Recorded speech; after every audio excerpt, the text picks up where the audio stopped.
안녕하세요. 꿀단지 PD입니다.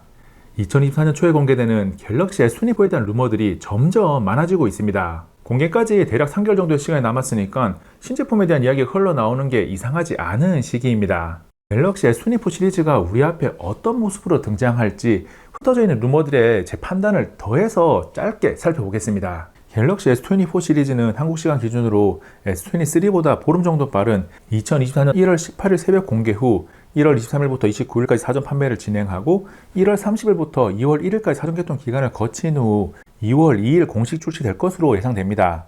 알려드린 일정에서 약간의 변동 가능성은 있지만 1월 중 공개, 2월 중 출시라는 큰 그림은 그대로 갑니다. 2024년 설 연휴 전에 공개 및 출시가 모두 이루어질 예정이거든요. 출시 전에 가장 다양한 루머가 쏟아지는 부분인 디자인은 S23 시리즈와 크게 다르지 않습니다. 모서리가 일반과 플러스는 둥근 모양, 울트라는 각진 형태나 후면 카메라에 물방울 디자인이 들어간 모습까지 변함이 없습니다. 다만 S24 울트라의 측면 프레임에서 전후면으로 이어지는 부분의 곡률이 기존보다 더 줄어들어서 플랫은 아니지만 플랫에 더욱 가까워집니다. 이미 S22 울트라에서 S23 울트라로 오면서 눈에 띄게 곡선을 줄였는데 조금 더 줄어드는 거죠. 일반과 플러스에는 아이폰처럼 측면 프레임이 완전히 평평한 형태이면서 4개의 모서리인 둥근 깻잎통 디자인이 적용될 것이라는 이야기도 있는데 가능성은 없습니다. S23처럼 평평한 듯 하지만 가운데가 볼록한 둥근 프레임이 유지됩니다. AP는 퀄컴 스냅드래곤 8 젠3가 주력으로 탑재됩니다. 삼성은 지난 2023년 1분기 실적 발표 컨퍼런스 콜에서 엑시노스 AP의 플래그십 스마트폰 재진입을 추진 중이라고 밝힌 바 있습니다. 그래서 일부 국가의 일반과 플러스 모델에 삼성 엑시노스 2400이 들어가는데 수량이 많지는 않을 전망입니다. 다만 엑시노스 2400의 성능이 스냅드래곤 8 젠3와 비교해서 조금 낮은 것으로 알려져 있어서 성능 격차가 10% 이내로 들어오지 않는다면 탑재 자체가 백지화될 수 있습니다. 꼭 성능 격차뿐만 아니라 전성비나 발열도 밀리지 않아야 하기 때문에 엑시노스 2400이 탑재가 된다면 스냅드래곤 8 젠3와 어느 정도 비빌지가 궁금합니다.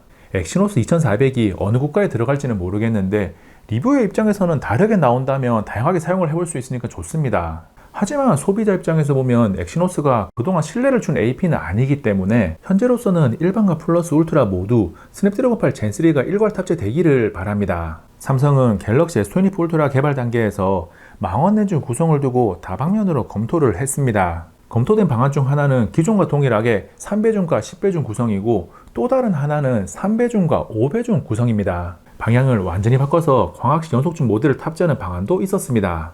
렌즈 구성이 기존과 동일하다면 3배줌 렌즈의 미 센서가 더 커지면서 지원 화소수도 5000만 화소로 높아집니다. 이렇게 변화한다면 3배줌과 10배줌 사이의 디지털 줌의 3배줌 렌즈를 활용해서 품질을 높일 수 있고 3배줌 8K 촬영이 가능해질 수 있습니다.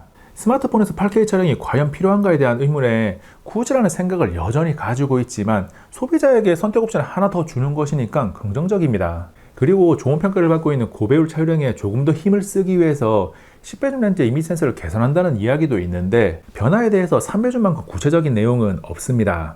두 번째 검토 방안으로 망원 렌즈가 3배줌과 5배줌으로 구성된다면 5배줌 렌즈의 이미지 센서가 5000만 화소를 지원합니다. 사라지게 되는 10배줌을 5배줌 렌즈의 5000만 화소에서 쿼드 픽셀 기능을 적용해서 1250만 화소로 구현하겠다는 것인데 디지털 방식이 광학식을 얼마나 따라갈 수 있을지가 의문입니다. 세 번째, 광학식 연속줌 모듈 탑재는 가장 강력한 임팩트를 줄 수 있지만 비용적인 문제도 있고 베타 테스터 기기가 될 수 있다는 우려가 걸림돌입니다. 스마트폰용 광학식 연속줌 모듈은 LG 이노티기의 4배에서 9배 모듈과 3배에서 4.5배 모듈을 이미 공개한 바 있고 삼성전기도 공식적으로는 발표하지 않았지만 내부적으로 테스트 중에 있습니다. 어떤 형태로든 갤럭시 S24 울트라는 망원 촬영에 있어서 기존보다 더 좋은 성능을 내기 위한 변화를 시도할 것이고 이런 변화가 긍정적인 결과를 가져오기를 바랍니다. 갤럭시 S24 시리즈에는 최근 수년간 계속 써먹은 다이나믹 아몰레드 2X 대신 한 단계 발전된 다이나믹 아몰레드 3X 디스플레이가 탑재됩니다. 이름에 변화가 있다는 것은 기술적으로나 기능적으로 큰 개선이 있다는 의미인데 다이나믹 아몰레드 2X도 이미 최상급의 품질을 가지고 있기 때문에 직관적으로 체감할 수 있는 부분은 화면 밝기 정도가 있습니다.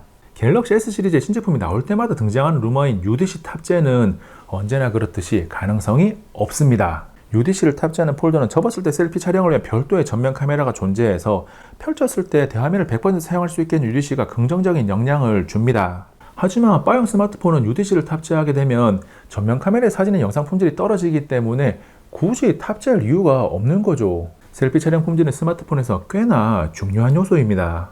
아이폰 15 시리즈에서 큰 이슈였던 티타늄 프레임을 갤럭시 S24 시리즈로 탑재한다는 이야기가 있습니다. 일반부터 플러스 울트라까지 모두 티타늄을 사용한다는 이야기도 있는데 무게에 대한 경쟁력이 떨어지는 울트라 모델에만 탑재한다는 루머가 조금 더 가능성이 높습니다. 지난 9월에 공개된 아이폰 15 시리즈와 갤럭시 S23 시리즈의 무게를 비교하면 일반과 플러스는 여전히 무게 경쟁력이 있지만 울트라는 아니거든요.